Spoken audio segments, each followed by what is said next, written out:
Welcome, everyone, to this briefing brought to you by the Israel Defense and Security Forum, IDSF. In Hebrew, our name is Bitchonistim. IDSF is the leading Israeli organization advocating for strong national security policies to guide the state of Israel. Thank you to all of our viewers and supporters for tuning in to this briefing. It's a great privilege to be joined today by Danny Seaman, who is no stranger to these briefings, to provide an update and analysis on the war. Danny, good to see you. Thanks for having me again. So the first thing I want to do is there's definitely been an uptick in activity in this war today. So before we jump into any deeper analysis, if you can just share with us what is new right now, what is happening in this war? Well, yesterday, there was, for the first time in several weeks, missiles fired in the direction of Ashkelon and Ashdod from central Gaza, which is mostly under Israeli control now. But what people don't know is that several locations, refugee camps, Israel did not move into. And those areas where Hamas moved into, and they were using that to fire missiles in the direction. These positions were taken out. But what we see happening in the past week is Israel going back. Israel sort of reduced the number, I think this was given in the briefings here, reduced its forces in Gaza, concentrating basically on two locations. One, near Rafah, the Rafah area, and just north of there, and the Shifa hospital, which Israel had taken over. And there's a lot to be said about this, and that is not revealed about it. But I can basically say, if you put two and two together, this was a nice mousetrap that was set by Israel. The full information is not released yet. All we know is this: the Hamas felt comfortable enough to go back to the Shifa hospital and felt that they were secure there. And a lot of their leaders came back in, and suddenly they had nowhere to escape. They thought they had pulled one over on us. And I'm being very, very cautious with what I'm saying here. But I think that what we see here is very important. There's a lot of talk in the media, here in Israel, certainly abroad, on what is going on in the battlefield. I'm happy to see with the Shifa hospital that a lot of the very important things are not reaching the media, only after Israel does what it needs to do. But you can see from this two things happening here. Hamas is still very much alive, if you want to call it that. And they'll go back to any place that we withdraw from, or they feel that we're not present in. And so Israel has concentrated that. We took out a lot of leaders. We got a tremendous amount of intelligence information from them. And we're continuing with the effort there. And we're increasing the numbers now in Gaza. The other thing was that Israel withdrew and reduced the number of troops, hoping that the negotiations that were going on, being led by the United States in Egypt and in Qatar, for the release of the hostages, they were giving it a very serious opportunity to go through. Unfortunately, Hamas rejected, though Israel accepted what was, from our position, very difficult terms. Israel accepted these terms. These were rejected last night by Hamas immediately after the vote at the United Nations. And you see that they feel right now, and this goes on with a lot of things today. Colombia, for example, threatened Israel that it will cut off its relationship with Israel if we do not accept the ceasefire. By the way, the UN resolution is non-binding. Article 6 is not applied in this article. That's why the United States claims that they abstained. But still, it sent a message to Hamas that they're under no pressure. They believe that Israel will be forced to cease. And if we can see from the Shifa hospital that Hamas are not going to lay down their weapons. Israel has no alternative but to follow through on this. It's unfortunate what the United States did, and I'm being very diplomatic with what I'm saying right now, because we're still we're focused on winning this war. It'll be easier for us with the assistance of our allies and with the United States. But as the Prime Minister said, and the people of Israel, the Prime Minister is responding to the people of Israel. We have to annihilate Hamas. There is no end to this without taking out Hamas, because they have made it very clear, and they're proving it now, that As long as they can still breathe, they will continue to attack Israel. We are not going to have another October 7th. And that has to be very clear. So anybody trying to, and there's being pressure being applied to Israel right now, the reasons being it's inconvenient for the West. And I could have started off our briefing today with reading the book of Kohelet. I've always had in English, Ecclesiastes. Very simple. There's nothing new under the sun. You all know that, regardless if I quote the Bible passage or not. And that is not only in regards to Israel, but let's remember the appeasing of Germany prior to World War II. The fact that the Western world completely discarded Czechoslovakia at the time. We're not in the position of Czechoslovakia. We are quite capable of defending ourselves. We understand what the consequences of not taking on this evil. And look at all we have to see is what's going on. The irony of what happened in Russia this week. The fact that the ISIS there attacked them of all countries. Every Western country, every country has to realize that none of them are safe. We're just the forefront of what is happening. The signs and portents are all there. And this is not some biblical thing that I'm quoting and not some religious fervor. We see it all. History is repeating itself right now. And the West, unfortunately, is repeating the mistakes it made before World War II. Every action they took that time did not delay the war. It just brought it upon us. So the same thing is happening here. Yesterday was an outrageous mistake on the part of the Western world and on part of the United States. It did nothing to advance peace. It did nothing to end the war. And more importantly, it did nothing to release the Israeli prisoners. And perhaps our mistake is that we have not made the focus of everything our hostages being held there by Hamas. We should have refused to do anything, but we were trying to work together with our supposed allies, and this has worked against us and against the freeing of the hostages. So, Danny, let me ask you a question. Israel looks to the U.S. for both aid and also its UN Security Council veto vote. Now that that vote is off the table, do you think Israel has more of a freedom of operation here in Israel because there's no longer that to lose?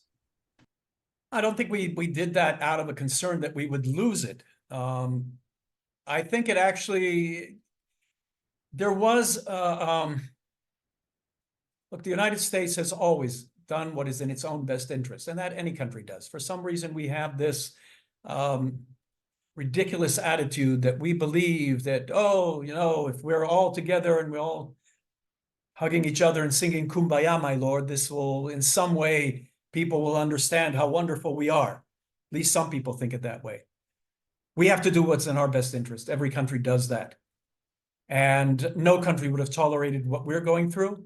None country would put itself in the situation that Israel is going through. So I think in a way it makes it easier for the government here, because you have this pressure of elements in the Israeli media, unfortunately, and in the Israeli left wing that are waving their concern or the concerns Israeli may have about losing American support.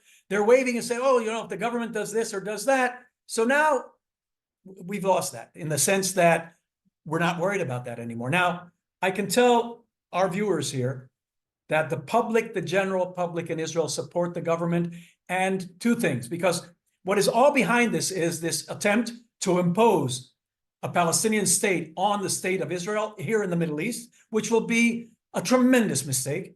No, a vast majority of Israelis and any Israeli in their right mind understand that that is completely off the table. There is nothing that can allow us to allow the creation of a Palestinian state that would be no more than a ticking time bomb to the existence of the state of Israel following what we saw on October 7th. Many of us knew this beforehand, but if we needed the charade to end, it ended on October 7th. So that's what they're going for. We can't allow that to happen. So in that sense, it releases us from those restraints.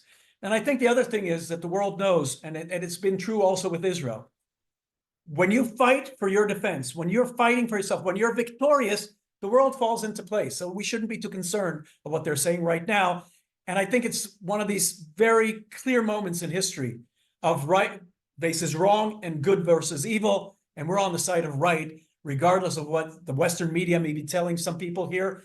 And I think we'll be addressing one of those issues in a moment. But to those who are on the side of Israel should know very clearly that there's no two ways about this. And even if people don't see it, I can put it simple as an Israeli myself who have family in the south of Israel and know people who were murdered on that day and know a young lady who's being held hostage. We're not going to fall for this. And we'll do it alone if we need to. Make there be no doubt about it. The Israeli public, the Israeli people, the Israeli government, we will continue until we rid ourselves of this threat. Thank you, Danny. I want to remind all of our viewers that in addition to our newsletter, our daily newsletter that goes out via email that hopefully everyone is subscribed to, we now have a WhatsApp community where everyone can join. And if you're on our WhatsApp community, not only do you get these briefings, but we take little clips of these briefings, which you can then view the highlights and you can send out to your family and friends. And through that WhatsApp community, it's been a very effective way of us communicating with our listeners. And I can tell you that yesterday's briefing, Danny, disturbed many people. And I want you to speak about it if you can. That yesterday, General Avivi shared his interaction with the State Department and the accusation they made directly to him against the IDF, against Israel, and what his response was. And this bothered so many of our viewers, which it should. Danny, I'd love it if you, and I know you know that story, Dan, I'd love it if you can respond. What are your thoughts on the interaction? And if you can also provide some broader context to potentially where the U.S. State Department potentially got that false information from. That's very discerning. I was listening into it yesterday, and I admit I was disturbed myself, but also because the source of this was Al Jazeera. And Al Jazeera are the voice for jihadist Islam, for the Muslim Brotherhood that are run by Qatar. The Americans here have a much greater problem. They don't realize that the American government is hand in hand, arm in arm with Qatar. Qatar is not only investing in American universities and affecting the minds in the cognitive warfare, but they're also providing the United States with a wonderful base in Qatar. But they are the biggest force behind the advancement of jihad. And the American administration, all administrations, tend to ignore this element. And it's not going to turn out well eventually. Now, they also fund Al Jazeera. And Al Jazeera are terrorist supporters. And they are the wing of the jihad to influence the minds. And the fact that the State Department are using them as a source of information and not verifying this information beforehand, because it's not only the fact that they lied there and lied about other things. There has never, in the history of the warfare in the Middle East between Israel and the Arabs, never been a documented case of Israelis performing rape against Arab women. There has never been a single incident. And this, by the way, was investigated by a professor at Hebrew University, a woman who did her doctorate at the Hebrew University. And she was going to try to expose these atrocities by Israel. This was done about 20 years ago, I believe. And she couldn't find an incident. So what did she say? Oh, this is indicative of the racism of the Israeli soldiers who dehumanize the Arab women and don't rape them. You know, damned if we do, damned if we don't. That's how amazing this thing is. But it's despicable because not only has not been a case of it, the fact that Al Jazeera would be a source of credible information from members of the State Department is atrocious. So Al Jazeera themselves felt that there was something wrong with this, and the head of Al Jazeera looked into it. The woman who provided the information was an Arab from Gaza who admitted eventually that this was a lie. And she said this because, first off, the Israelis were lying, and she wanted to counter the lies of the Israelis. And I remind you here, I know I don't have to with the viewers of this, but it's necessary because the attempt to portray or project that what was the atrocities done to Israelis on this 7th of October were lies and made up by Israel, including the murder of children, the rape of children, the rape of women, the rape of men. They're accusing Israel of lying about this. And anybody knows that these were documented by Hamas themselves. So she said she wanted to prove this and provoke people and get people worked up by spreading this accusation against Israel. And she eventually turned around, and Al Jazeera denied that. By the way, they added to it, but this doesn't mean that Israel isn't performing other atrocities. So it was sort of a half recant. So it's a lie that is going to be perpetuated by anybody who's opposed to Israel. If they can come around today and say Israeli women weren't raped and Israeli babies were not burned after these things were not only documented by the footage of Hamas, but also not only Israeli medics, but also international medics who looked into this and pathologists and saw the evidence of these things. So it's amazing. So this is certainly something they'll be perpetuating. And again, the fact that, these lies against Jews, Israel today is the embodiment of the historic Jew, where every lie, everything can be said against us and is immediately accepted. But the fact that the State Department does this, that's unbelievable. Danny, Al Jazeera, are they endorsed, so to speak, by the Israel press office? Do they have press credentials? I want to stop you here because something popped up on the screen here, one of the questions. I'm fuming right now. Somebody denying the fact that babies were beheaded. I saw the images myself. I saw it myself. And I spoke to the doctors and the pathologists. So don't come and take me something. I don't care who the person is. Don't you dare deny that. Because babies were put in the ovens in their homes, and babies had their heads decapitated. These are facts, and I don't care where you're getting the information from. Sorry, just so outrageous that somebody can come on here and throw that out, even if only you and I see the question or see the comment itself.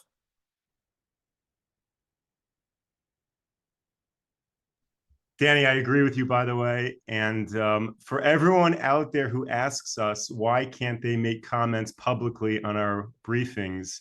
Okay, it's quite clear right now that we have some kind of... Right, I just want to make that clear to everyone, so... So the idiot who is doing this, just so you know, only we see it, the people who are on here, the rest of the people don't see it. So instead of, I don't even have to get angry because I got angry because I respected that person, but it's quite clear to me that that person is an imbecile that is not supposed to be on here. Go troll somebody else. Danny, agreed. And I think we may have to remove people from these briefings. Yeah, his name is on there, so we can get them and remove them. They continue with that. Okay, so let's go back to this question about Al Jazeera and their press credentials here in Israel. How does that work? It works that any bona fide media organization receives credentials from the government of Israel. By bona fide, we mean that it's a recognized media organization that but it doesn't even have to uphold standards. We don't check the standards. We just see the country, etc. We had an incident back over 20 years ago, with what was called the Al-Dura case, which France too. And I was sued as the director of the government press office at the time to remove their press credentials because they were the ones who spread the lie of the Al-Dura case. Supposedly Israel at the time shot and killed a young boy. And the incident which began the violence at that time, the Second Intifada, the Oslo War. I was sued to remove credentials. And I said, look, France is a democratic country. It upholds principles of journalism and freedom of speech. We cannot deny them because we don't evaluate if France 2, for example, which is an official state-run media organization in France, we don't determine whether or not they uphold the principles of journalism. We just see if the person is employed by them, it's their responsibility. If this person fails, and their correspondent at the time failed miserably, it's their responsibility. If not, they're doing a bad deed to their own viewers. So the court then upheld my position on this. But I did this deliberately because I knew the court would never back me up on this. So I needed to just present France 2 to show how terrible they were in their professional standards. Al Jazeera is a different thing because they don't come from a democratic country. They come from Qatar, and Qatar is in line with the Muslim Brotherhood. The state of Israel not only should refuse them credentials, They should not allow them to work in Israel, because before that, they were working with some kind of Arab production company from Ramallah. And I told them if they want credentials, they have to uphold the standards of every international organization here, which to their credit, they did. But then they were taken over by the Muslim Brotherhood, and they started shifting and became a mouthpiece for the jihadists. So today, so they could just, they can stop giving them credentials, and this is what the government is aiming for. But I'm warning them that what will happen is that they'll just work under another, they can call themselves Bibi Productions or Netanyahu Productions and still provide Al Jazeera with content. We should not allow them to work under any, and if any AP or Reuters or the satellite company in the El Valley provide them with services, they will be capable of suing them as well for assisting the enemy. I don't know if they're going to go that far, but just taking away the credentials from Al Jazeera will be more of it won't be something of substance, and that's what I'm worried about. But they are thinking of it right now, and I think that the entire Western world should not continue cooperating with Al Jazeera. So practically then, if they were just to rename themselves and get press credentials, what would the press office do? Do they do background checks on every reporter? Is that even Yeah, they do. They do. That's one of the reasons we refused to give Gazans press credentials at the time. I don't know about today, but in my time, I refused to give it to them because it was clear that they were members. And it's a whole thing. When Hamas controls an area, you can't be an independent providing materials to AP or Reuters, et cetera, who, by the way, were both sued by families whose sons and daughters were murdered at the music festival for employing these people who we saw on the footage of October 7th were working in cooperation with Hamas. But we knew this from before, because you can't be an independent there. You have to be a member and get the stamp of approval of Hamas and be a Hamas member. So that's the situation in Gaza, at least. In Judea and Samaria, it's a bit more flexible because you also have the Palestinian Authority that Israel recognizes, but Hamas we don't recognize. So they could do that, and then you'll have people just working for Al Jazeera and providing them with content, and we have to make sure that does not happen as well. Make it very clear that it's not only being employed by them, because we are a democracy. You don't need the press credential in order to roam around freely in Israel. I just remember from back at the time when you had the incident with Ariel Sharon, when he was hospitalized before he was incapacitated and couldn't continue working as prime minister, you had somebody working for Iranian television outside the hospital reporting. They didn't have press credentials, but it's a democratic country. Anybody can do that. And today it's even easier. All you need to do is take your phone and you can stand there and report and do a TikTok, and you can get coverage. Thank you, Danny. And I just want to give a shout out to everyone who is putting positive messages in our chat, overwhelming the negative messages. Thank you so much. Thank you so much for doing that. Danny, one final question, because we're almost out of time. You've been involved with the IDF and the government for many, many years now. You've worked closely with the Prime Minister. In terms of what has just happened with the UN, how do you think that is affecting the higher up decision making? Is it making them more cautious or more potentially aggressive in terms of their next activity in this war? I know Prime Minister Netanyahu almost 40 years, know him enough, and he takes a lot of heat from a lot of Israelis, even people who they say, oh, why are so many people that are close to him?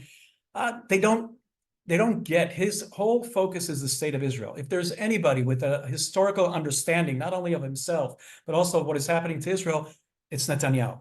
And that's all he cares about, at the expense of anything, by the way, even friendships, he's focused. People say, oh, he's there to keep himself in office. Maybe, but it's because he believes that he's the right person for the state of Israel. And I happen personally to agree with that. I think he is the proper person for this.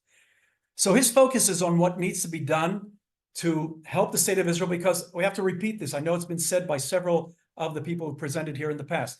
Israel, and let there be no doubt about this, we are at an existential moment. It may not happen immediately. It's obvious that the Hamas and Hezbollah, by the way, are still fighting with us in the north. We didn't mention that before. They cannot annihilate the state of Israel, but they can create the circumstances. If we do not send a clear message following October 7th, because at the moment, they do not see this. The Arabs do not see this as a defeat. They see it as a tremendous moment in Islam. And even if it costs them whatever number it costs, it is a forebearer of what they need to do in the future. We have to completely discourage them from that. And I believe that the Prime Minister understands this. So if that means if we have the rest of the world on board with us, understanding that it's not only an Israeli issue, for us, it's existential. But for the West, it's also meaning that there will be implications for the West as well. Well, either they believe that or not. We have no choice. As the Israeli public see it here and the Prime Minister, it's us or them. We know whose side we're on. You can choose to be with us or not. We're going to do, and I know the Prime Minister is going to do what is necessary that Israel comes out of this not only victorious, but sending a clear message that you do not screw around with the people of Israel and the Jewish people in the land of Israel. Danny Seaman, thank you so much for joining this briefing. It's always a pleasure to speak with you. I know yesterday's briefing, a lot of people ended off a little downtrodden and depressed, and I think you have inspired and energized us. So thank you so much. If I may just end with this. My son, those of you listen, my son was finally released, and I had very long conversations with him. His buddies came to hang out here a few days ago, and I discussed with them as well. We have a wonderful generation. You all still celebrate your greatest generation from World War II. We have our greatest generation at the moment. There may be no doubt about it. These kids, young men and women, are absolutely dedicated and understand what is at stake. And they're proud to stand up and, if necessary, put down their lives for the state of Israel. We are so fortunate. I don't know, there are no words to describe this, that we have the determination. You can put our trust in these kids, and anybody who badmouths them. You know, I spoke to them. There's no hate. There's a love of country and understanding what is at stake here. And you should trust in that and understand that. And that's our kids, our young men and women. Thank you so much, Danny, for that. Amazing. We're going to have to pull out that sound bite and send just that alone out. Thank you to all of our viewers and supporters for tuning into this briefing. We will be back with you tomorrow, 11 a.m. Eastern time. Just a note that next week we're returning to 10 a.m. Eastern time as we change the clocks. But as of now, tomorrow, 11 a.m. Eastern time. Until then, stay safe, stay strong. Take care, everyone.